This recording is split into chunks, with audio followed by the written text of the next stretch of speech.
Assalamualaikum warahmatullahi wabarakatuh. Gimana teman-teman, saudara-saudara, sahabat saya semua? Moga-moga sehat selalu, bahagia selalu. Yang paling penting sehat. Punya duit 500 juta, tapi mohon maaf stroke, nggak enak. Punya duit 500 miliar, tetapi tiap hari badannya meriang, kena penyakit gula, gatal-gatal, kudis, kurap. Malah ngomongin penyakit nih. Enggak. Intinya sehat. Kita harap teman-teman sehat selalu, bahagia selalu, dan selalu optimis melihat masa depan. Termasuk saat kita mau Pilpres 2024. Ada yang bilang masih lama, tapi sebenarnya enggak juga.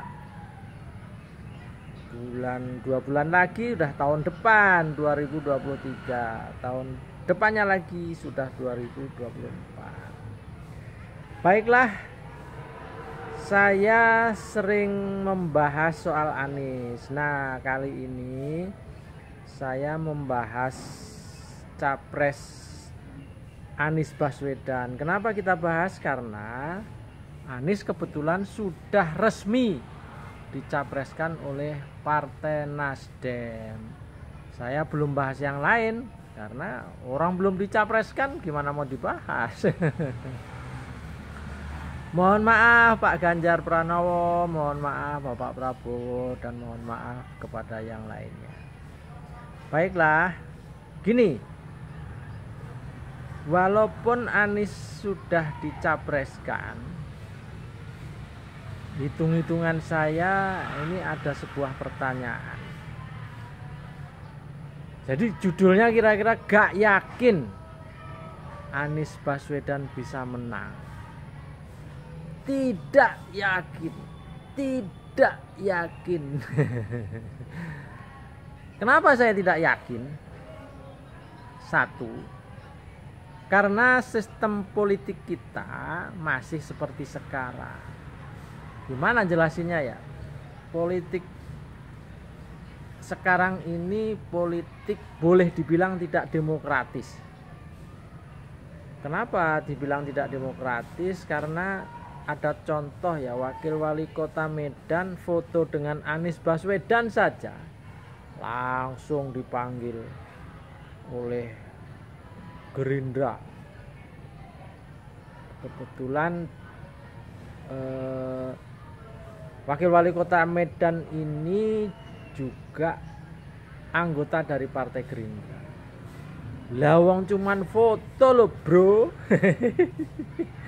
Nasib katanya.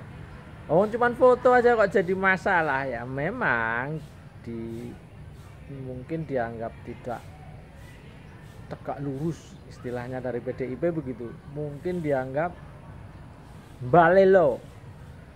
Gimana kalau ketemu di jalan, ketemu di pernikahan, ketemu di ini, kemudian foto, kemudian kalau caranya begini politik kita ini loh. Jadi saya menyebutnya, selama politik kita ini masih seperti ini, boleh dibilang kalau istilah Gus Dur kekanak-kanaan, kelasnya masih kelas TK. Anggota partai kita, pengurus partai kita, ya contoh juga PDI lah, PDIP ya, Pak Ganjar apa ya kemarin tuh rame-rame itu, pokoknya intinya dianggap melanggar aturan partai. Waduh, kok begini cara berpolitik gitu. Itu yang kita sebut, kalau cara berpolitik kita masih seperti sekarang, maka Bapak Anies Baswedan juga akan sulit menjadi presiden. Kalau menjadi capres oke lah. Itu yang pertama. Kenapa saya gak yakin Anies bakal bisa menang. Yang kedua, masih ada namanya budaya amplop. Jadi budaya amplop itu bukan berarti memberikan amplop kepada calon pemilih atau yang nyoblos, bukan. Tidak harus itu. Tapi budaya amplop berkembang liar, berkembang luas. Walaupun ini ada, nyata, tetapi tidak kelihatan. Kayak tuyul itu loh. Jadi ada, nyata, tetapi tidak kelihatan.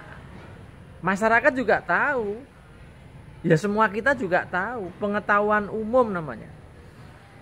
Jadi kalau budaya amplop masih seperti itu, ya mohon maaf, sulit Anies Baswedan bisa menang. Karena semua bisa dibeli, semua diukur dengan uang gitu. Jadi gitu. Itu yang kedua. Berikutnya, masih adanya keberpihakan dari aparat. Terutama, mohon maaf ya, Polri, TNI juga sebenarnya. Jadi intinya selama penyelenggara atau wasitnya tidak fair, ya sulit Anies Baswedan menang. Bagaimana mau menang? Ya nggak bisa. Intinya kalau masih ada model keberpihakan, ini harus jujur loh ya. Karena saya juga banyak kawan tuh, di kawan-kawan perwira, bahkan ada yang bintang di Polri, saya juga punya.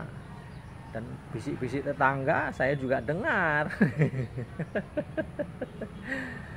Ya gimana lagi.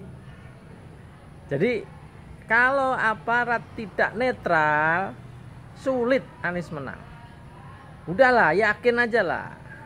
Wahai pendukung Anies, gimana caranya kita? Gimana caranya aparat supaya netral itu, gimana caranya? Kalau itu bisa ditemukan, nah itu baru bahasa Jawanya mintip-mintip. Kemungkinan Anies menang itu ada. Tapi kalau enggak, aparat tidak netral, ya aduh, berat Bung Anies. Halo Bung, berat. Halo pendukung Anies juga berat gitu. Itu yang ketiga. Nah, berikutnya juga persaingan yang tidak sehat. Di dalam berpolitik harusnya bersaing itu secara sehat dong. Mentang-mentang punya anggaran besar, mentang-mentang punya bohir yang besar-besar, sehingga ya intinya menjadi tidak sehat dalam persaingan. Ini kan Pilpres ini kan sama dengan persaingan, ya kan? Persaingan memilih orang terbaik untuk memimpin RI 1, memimpin Indonesia.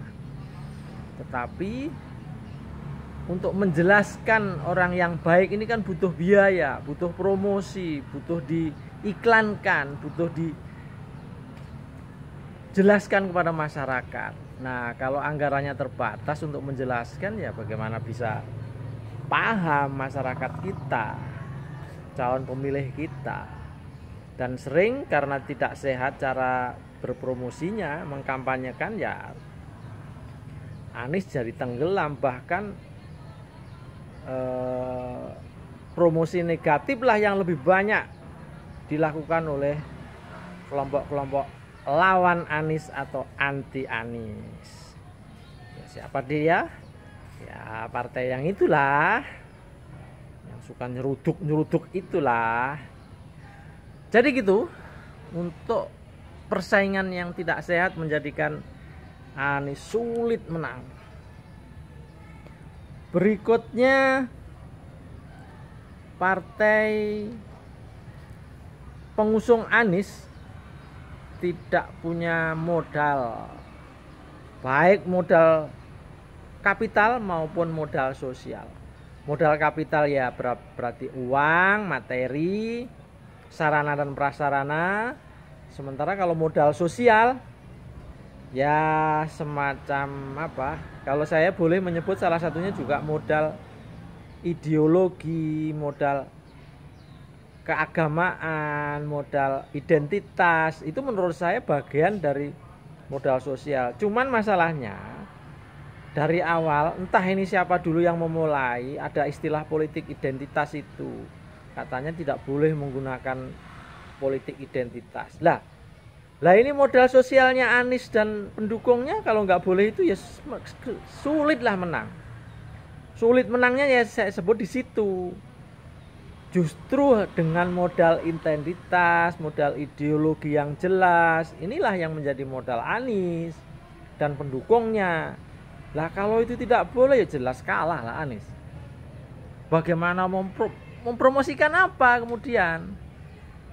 Latar belakang pendidikan, apa riwayat hidup, pernah jadi gubernur, pernah jadi menteri, itu aja juga dicaci maki. Tapi kalau saya kira modal sosial berupa gagasan ke depan, ideologi, identitas keagamaan, ya itu harusnya boleh-boleh aja.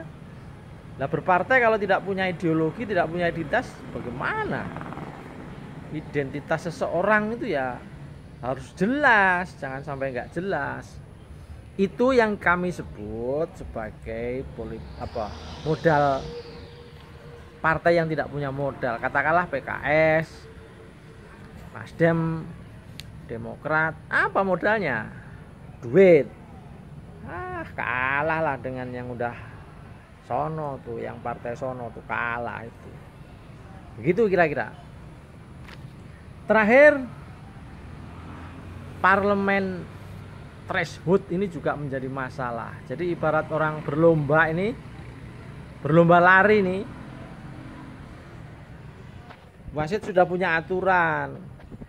Si calon pemenang udah 50 meter, 50 langkah di depan, sementara Anies disuruh 50 langkah atau 1050 langkah di belakang. Gimana bisa menang? Jadi kalau ide 20% ini bisa dihapus, ya dikurangilah hanya menjadi 5%. Parliamentary threshold ini bisa dikurangi, tidak 20%. Saya kira peluang untuk menang ada. Tapi selama seperti sekarang berat. Jadi untuk mencapai finish, mencapai garis finish, memenangkan pertandingan, ya gimana?